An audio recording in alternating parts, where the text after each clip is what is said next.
یہ صرف خون سے کہو اس کا ایمان سے کوئی تعلق نہ ہو تو یہ وضاحت میں کر دیتا ہوں کہ دیکھو نبی کریم علیہ الصلوۃ والسلام کے چچا جان 10 تھے 10 آپ کے والد گرامی کے ساتھ 9 بھائی اور تھے ان کے ان 10 میں کتنوں کا آپ ذکر کرتے ہیں سید ہونے میں خطبوں میں کریں ویسے کریں کتنوں کا ذکر کرتے ہیں آپ کے والد گرامی کا والد کی حیثیت سے لیکن ان کا وصال حضور سے دنیا میں آنے سے پہلے ہو گیا باقی 2 کا کرتے ہیں حضرت امیر حمزہ اور حضرت عباس کا ان میں ان چچاؤں میں ایک ابو لہب بھی ہے قرآن نے نام لے کر اس کی مذمت کی ہے اگر سیادت سے ایمان یا وصف کا یا عقیدے کا تعلق نہیں ہوتا تو کیا ابو لہب کو سید کہتے ہو نہیں کہتے کیوں نہیں کہتے اس کا مطلب ہے کہ اس کے اندر وصف کا بھی تعلق ہے نسب کا بھی ہے اور لیکن اگر ایمان ہو تو ایمان نہ ہو تو خون کی وجہ سے ابو لہب کو کون سید کہتے ہیں حالانکہ خون میں فرق تھا اسی دادا کی جب اولاد ہے تو خون تو ہے نا لیکن کوئی سید کہے گا نبی پاک کا فرمان ہے سنن ابی داؤد میں یہ حدیث موجود ہے لا تقولوا للمنافق سید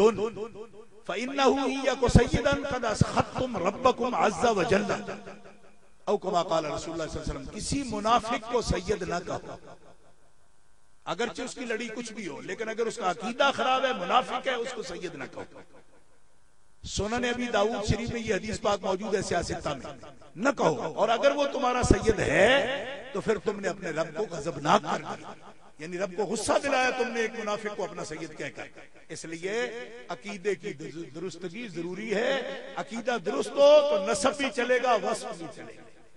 عقیدہ خراب ہو تو پھر نہیں چلتا اس کی وجہ یہ ہے کہ اس کا تعلق ایمان کے ساتھ ہے حضور وضاحت کریں کہ دیوبندیوں کے پیچھے جنازہ یا نماز پڑھنی جائز ہے یا نہیں دیکھو یہ 4 عبارات 4 پر آج بات نہیں ہو سکی جتنا ٹائم تھا قاسم نانوتوی کی ہے خلیل امبیٹوی کی ہے اشرف علی تھانوی کی ہے رشید گنگوئی کی ہے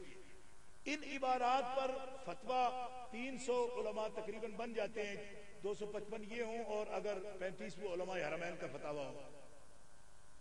ان کی عبارات کو جو بندہ بھی جانتا ہے ان کو اپنا اکابر مانتا ہے بڑے مانتا ہے ان کا ان کی اقتداء درست نہیں ہے کیوں کہ عقیدے کے فرق اگر ہوں تو پھر کسی کے پیچھے نماز پڑھنا جائز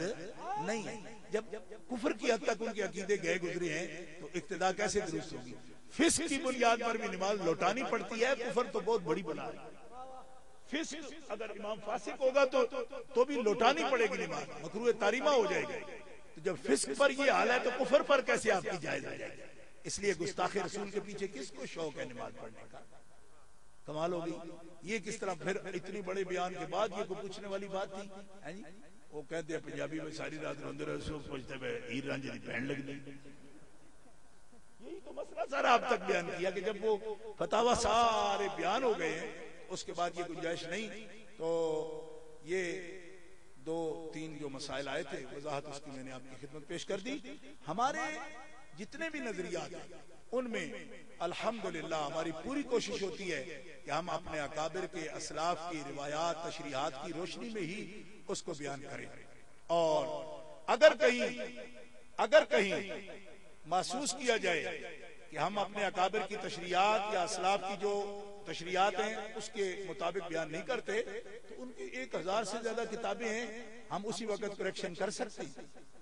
اس کو درست کر سکتے ہیں کیوں اس لیے کہ ہمارے پاس راستہ واضح ہے کوئی چھپی ہوئی بات تو ہے نہیں کہ کسی کو سمجھ آئے کسی کو نہ آئے ہماری کتب ساری موجود ہیں اور میں اپنے دوستوں سے یہ گزارش کروں گا مرکزی جماعت اہل سنت پاکستان نے کوئی ابھی سے یہ سلسلہ شعبہ نشر و اشاعت کا شروع کیا ہے 5 کتابیں چھپ رہی ہیں جیسے سوارم الانبیاء کا میں نے کہا تو آپ حضرات سے میری یہ 10 بستہ گزارش ہے کہ مرکزی جماعت اہل سنت سے باقاعدہ ایک تعلق رکھیں ربط رکھیں انشاءاللہ العزیز ایک تحریک کی صورت میں ہم فکر رضا کو بھی اپنے اسلاف کی جو ہماری تشریحات ہیں اس کو آپ تک پہنچائیں گے اللہ تعالیٰ جل شانہ ہماری اور آپ کی مدد فرمائے وآخر دعوایا الحمدللہ رب العالمین سارے حضرات کھڑے ہو جائیں 2 شعر سلام کی